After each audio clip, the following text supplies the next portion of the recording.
지한의 지구과학. 지하, 안녕하세요. 자, 이번 강은 유체지구 이제 마무리 단계죠. 바로 용승과 침강입니다. 쌤이 항상 시작하는 게 어색해요. 강의 이제 시작에 막 지하 이러는 게 어색해서 지금 지하만 거의 10번을 한 것 같아요. 그리고 지금 그 이어폰을 하고 그 이어폰에 달린 마이크로 얘기를 하고 있는데 이렇게 마이크를 선생님이 입 부분에 이제 고정을 하려고 선생님이 테이프로 이제 붙였거든요. 뭔지 알죠? 그 테이프가 계속 말을 하니까 떨어지려고 하네요. 다시 이렇게 붙이고. 자, 우리 용승과 침강이 뭐냐?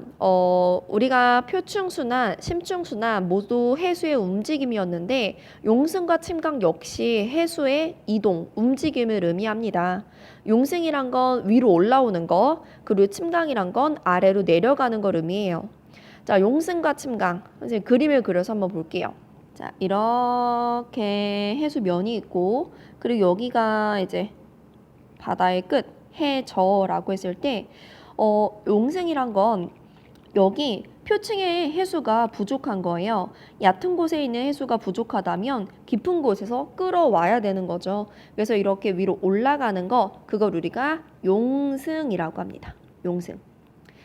근데 용승은 어떤 역할을 하느냐? 우리 깊은 곳에 있는 심층수는 수온이 낮아요. 차갑거든요. 그래서 용승이 일어난다면 용승이 일어나는 곳은 이제 좀 수온이 낮아지겠죠. 그리고 한 가지 더. 깊은 곳에 있는 심층수는 영양염류라는 게 되게 풍부하거든요.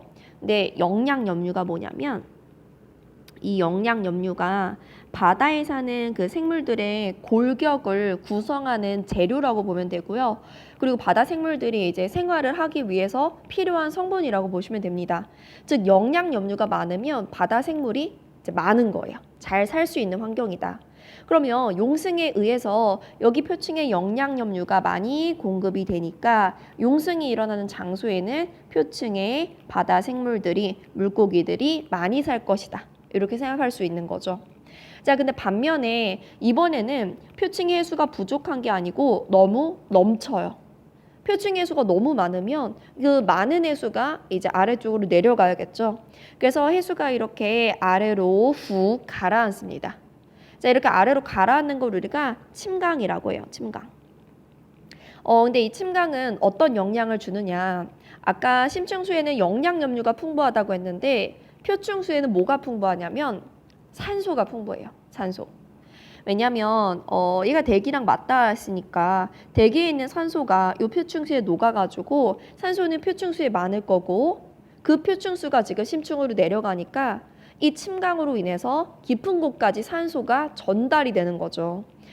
근데 우리 깊은 곳에도 물고기가 살고 있어요. 깊은 곳에만 사는 물고기가 있겠죠. 막 이런 거 아세요? 이렇게 약간 반짝반짝 빛나는 이런 뿔 같은 걸 달고 사는 물고기가 있거든요. 이런 애들 깊은 곳에서 살아야 되니까 그럼 이런 애들한테 산소를 공급해 주기 위해서 침강이 일어날 수도 있다는 거죠. 그래서 우리가 용승과 침강의 정의 그리고 용승과 침강의 역할을 한번 봤고요. 그리고 이제 용승과 침강의 종류를 볼 건데 그 종류 얘기를 하기 전에 먼저 에크만 수송이란 것부터 알아야 합니다. 자, 오른쪽 그림을 볼게요. 에크만 수송이 뭐냐면 에크만이라는 게 사람 이름이에요. 어떤 사람이 발견을 한 어떤 이론이라고 보면 되는데 지금 이 하늘색 기둥이 바다입니다. 그리고 아래로 갈수록 깊이가 깊어지는 건데요. 이 표면 쪽에 바람이 불고 있어요. 바람이 이렇게 불고 있다고 할게요. 바람. 그리고 지금 이 장소는 선생님이 북반구라고 가정을 할게요.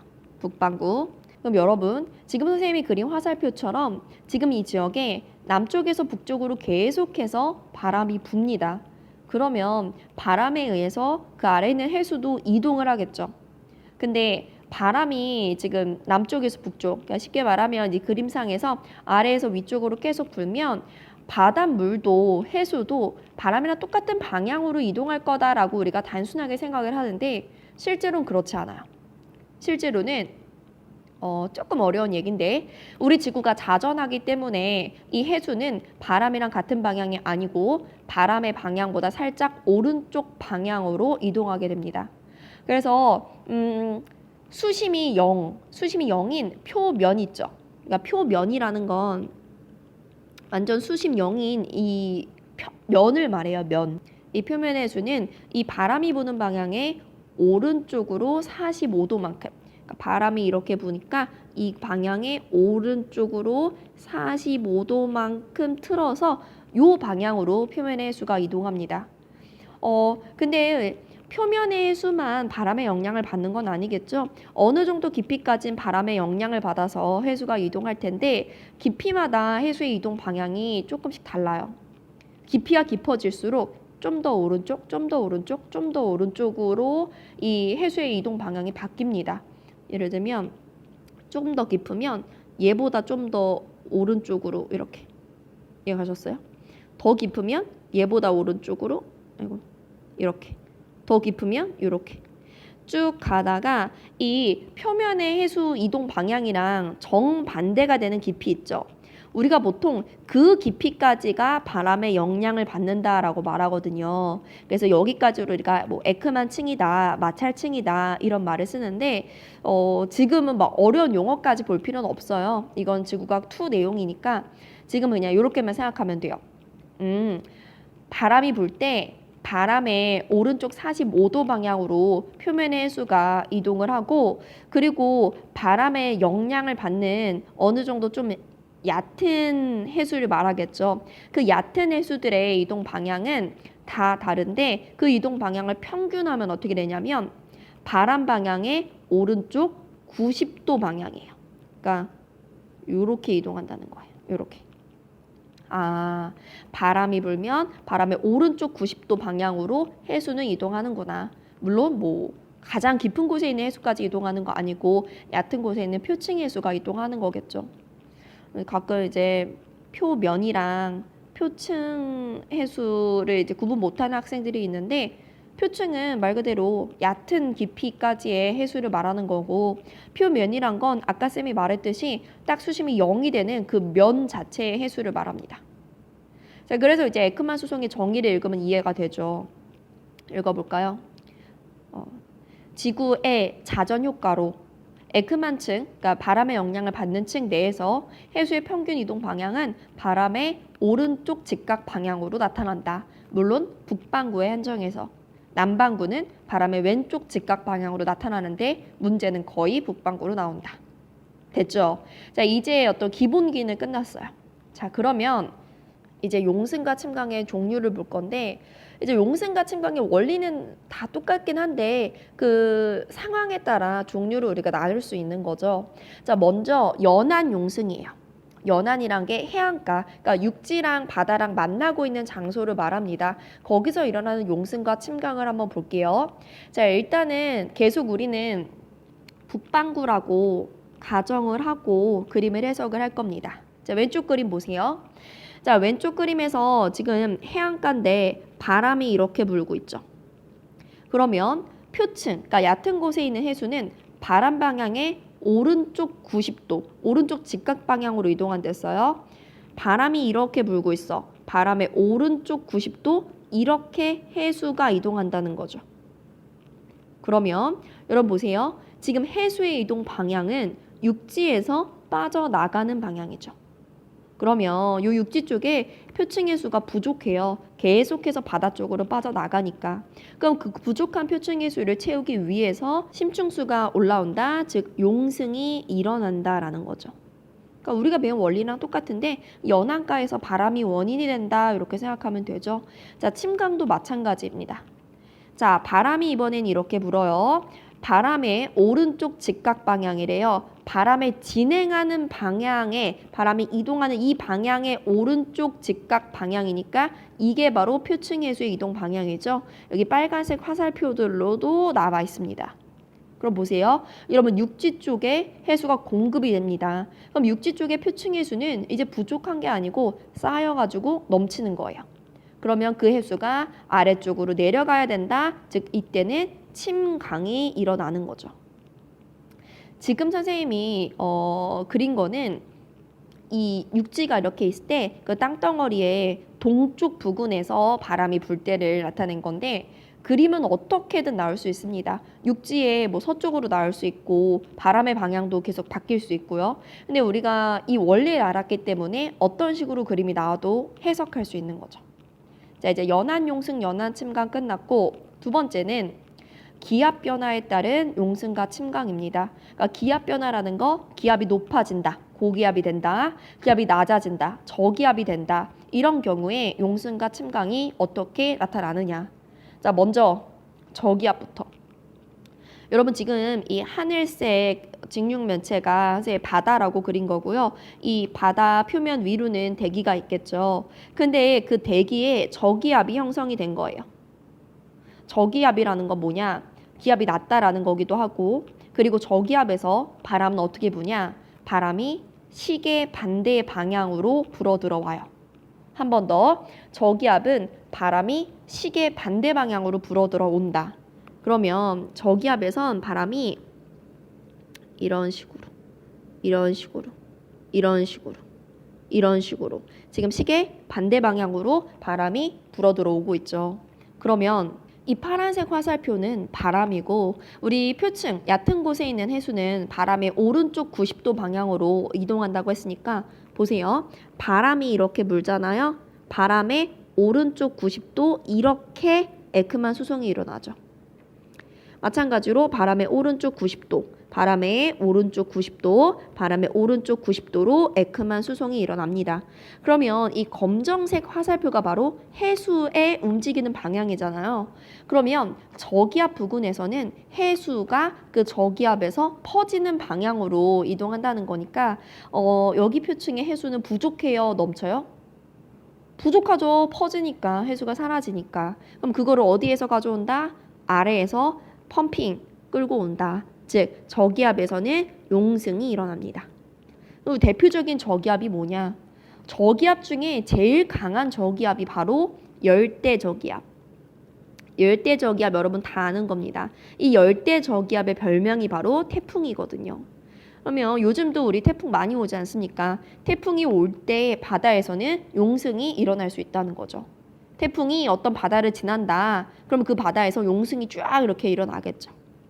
자, 그럼 이번에 고기압 볼게요. 자, 고기압에서는 바람이 시계 방향으로 불어 나갑니다.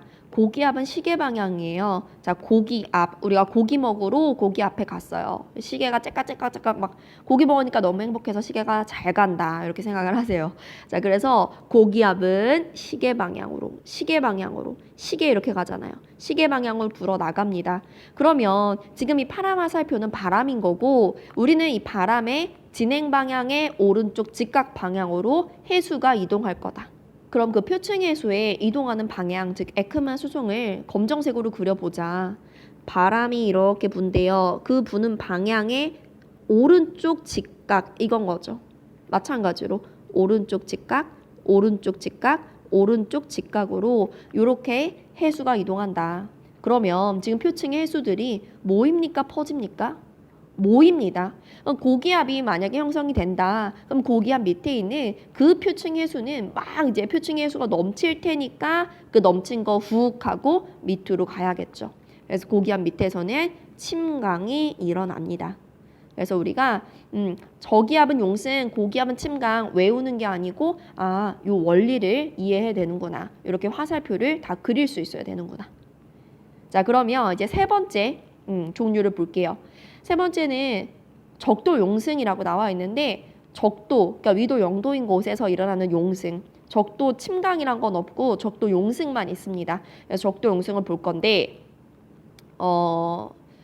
일단 이것도 역시 바다고요. 지금 가운데 있는 검정색 선이 위도 0도인 곳이고 그것보다 위가 북반구고 아래가 남반구인데 선생님 지금 북위 30도, 남위 30도까지 그러니까 적도 부근만 바다를 그려놨죠.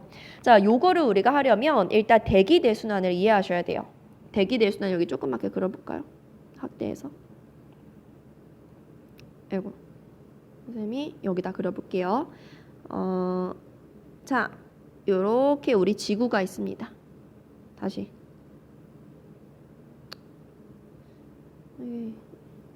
여기다 그릴까요? 요렇게 우리 지구가 있어요. 자, 지구가 있을 때 여기가 이제 적도라고 하면 우리가 대기대순환 이렇게 30, 60 나눠서 그리죠. 30, 60 나눠서 하는데 우리 적도에서는 공기가 따뜻하니까 가벼워서 상승한다. 요걸 시작으로 이렇게 헤들리 순환 그리고 여기 남반구도 이렇게 헤들리 순환을 그려요. 자, 그러면 우리 적도의 낮은 곳에 부는 바람은 이렇게 고위도에서 저위도를 향하는 이런 바람이 불겠죠. 근데 이 바람 역시 지구 자전의 영향을 받아서 바람이 부는 방향에 약간 오른쪽으로 꺾이면 이렇게, 맞죠? 이렇게. 이 남반구도 마찬가지로 바람 부는 방향에 이번에 남반구니까 약간 왼쪽으로 꺾여야겠죠. 왼쪽으로 꺾여가지고 이렇게 바람이 붑니다. 지금 펜이 너무 두꺼워, 너무 뚱뚱하게 선생님이 그렸는데 말하고 싶은 요지는 이건 거죠. 아, 북반구든 남반구든 그 저위도 부근에는 이 대기대순환에 의해서 이런 바람이 부는데 이 바람을 우리는 무역풍이라고 한다는 걸 이미 배웠죠.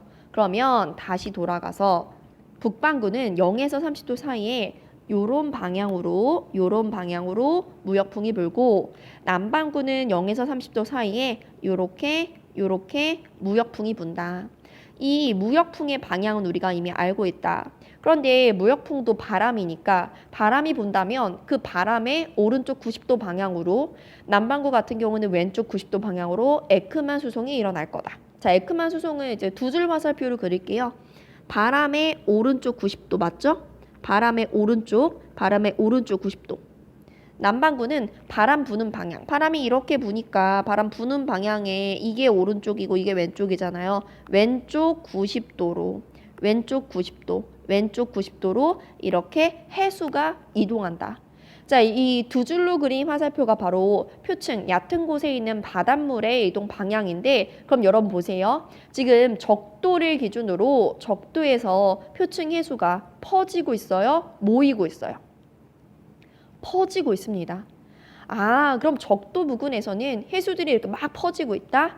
적도에 지금 해수가 부족하구나. 어디에서? 깊은 곳에서 끌고 올라와야 된다. 여기 오른쪽에 그릴게요. 이런 식으로 올라오고 있다는 거죠. 여기도 다 이렇게 적도 부근에서 이렇게 뭐가 일어난다? 용승이 일어나고 있다는 거예요. 됐죠? 자, 이렇게 우리가 용승과 침강의 종류까지 봤는데요. 그럼 우리 실제 세계 지도상에서 용승이 주로 일어나는 해역은 어디 있는지 한번 보겠습니다. 자, 지금 선생님이 갈색으로 표시한 이 부분이 주요 용승 해역이에요. 이 세계에서 용승이 많이 일어나는 장소입니다. 일단 뭐 적도 같은 경우는 방금 배웠던 그 무역풍의 원리에 의해서 적도에서 용승이 일어날 거고 캘리포니아 연안과 페루칠레 연안 얘기를 해보자면 여러분 이 적도 부근에서는 동에서 서 방향으로 적도 해류가 흐르고 있죠.